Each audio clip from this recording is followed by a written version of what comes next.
یہ ہو کیا رہا ہے؟ ایک مشکل میں پاکستان پڑ گیا ہے کہ ہم ایک کرائسس سے نکلتے ہیں دوسرے کرائسس میں چلے جاتے ہیں، دوسرے کرائسس سے نکلتے ہیں ہم تیسرے کرائسس میں چلے جاتے ہیں، اور ہم کچھ بھی نہیں کر پا رہے، اور ہم کچھ بھی نہیں کر پائیں گے۔ ریزن بیہائنڈ اس کے ہمارے پاس کوئی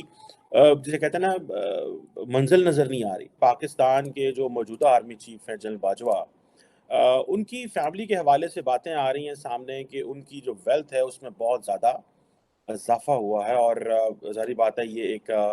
ایمن نورانی، انہوں نے جو ایک اور جنرل باجوہ تھے عاصم باجوہ، جنہوں نے کمانڈر صدر کمانڈ بھی رہے، ان کے بارے میں بھی خبریں دی تھیں، اور ان میں سے بہت ساری خبریں جو تھیں وہ ٹھیک تھی۔ اب انہوں نے آرمی چیف جنرل باجوہ کے خاندان کے بارے میں بھی کہی، اور انہوں نے کہا کہ ان کا خاندان جو ہے پچھلے 6 سالوں میں اربپتی بن گیا ہے، لیکن اس میں ایک چیز جو سمجھنے کی ہے وہ یہ ہے کہ جنرل باجوہ کے بیوی بچے جو رشتہ دار ہیں وہ کاروبار سے منسلک ہوئے ہیں، اور پاکستان کی سرحدوں سے باہر بھی پیسہ جو ہے وہ کافی زیادہ ٹرانسفر ہوا ہے، اور بڑی جو جائیدادیں جو ہیں انہوں نے بنائی ہیں۔ اور میرا خیال ہے اس سارے پروسیس میں ایک ٹرننگ پوائنٹ یہ ہے کہ جنرل باجوہ کے بیٹے کی جو شادی ایک لڑکی سے ہوئی ہے، وہاں سے سارا کچھ شروع ہوتا ہے، بیکاز وہ جو فیملی تھی وہ ارب پتی تھی۔ اب اور وہ ظاہری بات ہے وہ جو جسے آپ کہہ لیں کہ وہ ارب پتی ہونے کی وجہ سے وہ جو لڑکی ہے، کیونکہ وہ ارب پتی تھی، جنرل باجوہ کی وہ بہو بنی، اور اس طرح کر کے وہ چیزیں جو ہیں۔ اب یہ پاکستان کا جو فائنینس منسٹر صاحب ہیں وہ کہہ رہے ہیں کہ بیسیکلی یہ کوئی خبر نہیں ہے، اس کی وجہ یہ ہے کہ یہ ساری کی ساری جو ڈیٹیلز ہیں یہ تو ٹیکس ریکارڈ میں جمع تھی۔ تو جنرل باجوہ نے اپنا جو ٹیکس ریکارڈ اور ان کی جو فیملی نے جمع کرایا تھا پاکستان کے جو فیڈرل بورڈ آف ریونیو ہے، وہاں پہ یہ چیزیں پڑی ہوئی ہیں، لیکن اس ٹیکس کا چوری ہو جانا، ٹیکس ریکارڈ کا چوری ہو جانا اور پتہ چلنا، دیکھیں ایک ہوتا ہے کہ ایک بندہ شو ہی نہ کرے ڈیٹیلز، ایک ہوتا ہے ایک بندہ شو کرے، ٹھیک ہے جی۔ اور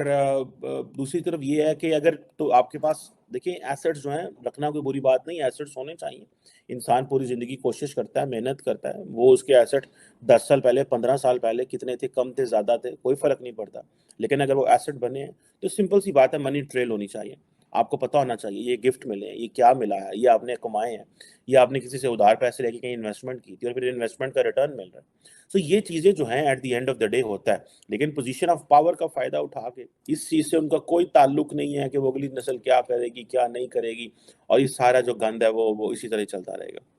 ایک مشکل میں پاکستان پڑ گیا ہے کہ ہم ایک کرائسس سے نکلتے ہیں دوسرے کرائسس میں چلے جاتے ہیں، دوسرے کرائسس سے نکلتے ہیں ہم تیسرے کرائسس میں چلے جاتے ہیں، اور ہم کچھ بھی نہیں کر پا رہے، اور ہم کچھ بھی نہیں کر پائیں گے۔ ریزن بیہائنڈ اس کے ہمارے پاس کوئی جسے کہتے ہیں نا منزل نظر نہیں آ رہی۔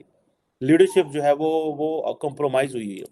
جس ملک میں لیڈرشپ کمپرومائز ہو جائے، فائنینشلی ہم لوگ جو ہے وہ ہمارے معاملات جو ہیں وہ بڑے عجیب ہوئے ہیں، سب کے اتنے عجیب ہوئے ہیں کہ ہمیں سمجھ نہیں آ رہی کہ ہم نے کیا کرنا ہے، کدھر جانا ہے۔ 75% چانسز ہیں ہمارے ڈیفالٹ ہونے کے۔ لیڈرشپ ایٹ ہوم دیکھیں یا کرپٹ ہے یا کمپرومائز ہے، اور ہمیں کوئی راستہ بھی نہیں دیتی مستقبل کا کہ ہمیں کس طرف جانا ہے۔ کیا ہمیں واقعی ہی چیزوں کو لے کر آگے جانا ہے، یا کہ ہمیں بس اسی طرح ہی جس کو کہتے ہیں پنجابی کہتے ہیں ڈنگ ڈپاؤ، پنجابی میں کہتے ہیں ڈنگ ڈپاؤ، بس ٹھیک ہے یار نکلو ہے چھوڑو یار، یہ جو ہے نا وہ اس کو آ کے بس ٹھیک ہے دیہڑی گزارو جو ہے نا، ٹھیک ہے جی۔ اب دیکھیں یہ جو چیز ہے، یہ جو چیزیں ہیں یہ obviously that makes a lot of sense کہ ہمیں اس چیز کو سمجھنا چاہیے کہ پاکستان نے اگر ترقی کرنی ہے تو لیڈرشپ نے پھر اس طرح تو نہیں آگے، اس طرح کی لیڈرشپ تو نہیں ہمیں چاہیے۔ We need a leadership at the end of the day that should be role model for the people. کون ہے پاکستان کے اندر جو اس وقت رول ماڈل ہے؟ کیا prime minister Imran Khan role model ہے؟ کیا نواز شریف؟ کیا زرداری؟ کیا بلاول؟ کیا کوئی بھی رول ماڈل نہیں ہے۔ رول ماڈل ہونے کے لیے پہلے آپ کو وہ کشتیاں چلانی پڑتی ہیں، لیکن پاکستان میں چیزیں اس طرح اتنی خراب ہو چکی ہیں کہ آپ جو ہے وہ رول ماڈل کوئی بن ہی نہیں سکتا۔ اتنی ڈیوائیڈڈ نیشن ہے ہر لحاظ سے، پولیٹیکلی، ریلیجیسلی،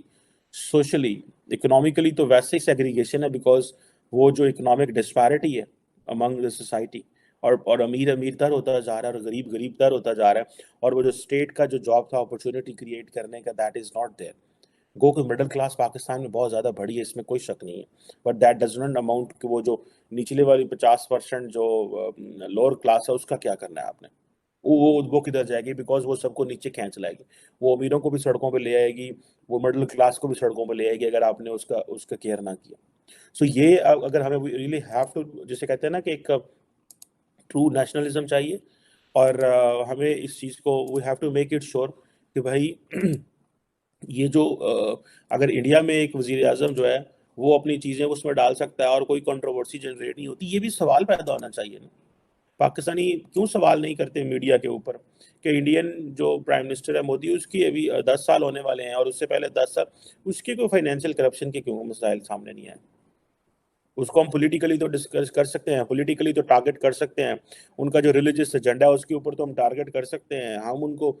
جو وہ مسلمانوں کے ساتھ کرتے ہیں وہ اس پہ تو ٹارگٹ کر سکتے ہیں، لیکن اس کی جو پرسنل پروفائل ہے and whatever he is doing he may be doing for the national interest, for his own community, for his own people, لیکن وین اٹ کمس ٹو جو ہے وہ ملک یا ان کی جو پرسنل کریڈیبلٹی ہے that stands high. So I think the credibility that matters at the end of the day. ساری دنیا کہہ رہی ہے کہ جناب دیکھیں وہ اس نے مودی نے یہ کر دیا، ان کے بڑے بڑے بڑے آرٹیکل آ رہے ہیں کہ وہ کلٹ جنریٹ کر رہے ہیں. میں نے فارن پالیسی میں ایک آرٹیکل پڑھا اور نے کہا he's getting a cult. ان کی مثالیں جو ہیں وہ مسلونی اور ہٹلر اس کے برابر دنیا جو ہے وہ دیتی ہے، لیکن the Indian masses and the Indian people جو ہیں they just subscribe and buy whatever Prime Minister Modi gives them. The reason behind is کہ اس کی وہ پرسنل پروفائل ہے، اس کی یہ ہے کہ یہ جو آپشنس کراتا ہے بیکاز ان کو پتا ہے کہ یار یہ بندہ کرپٹ نہیں ہے، اس کا وہ is looking for the country. تو یہ چیزیں ہیں that makes a lot of sense. اور میرا خیال ہے پاکستان کو اس کو اگر ہم نے we didn't pay attention much to this، یہ ہمارے لیے انتہائی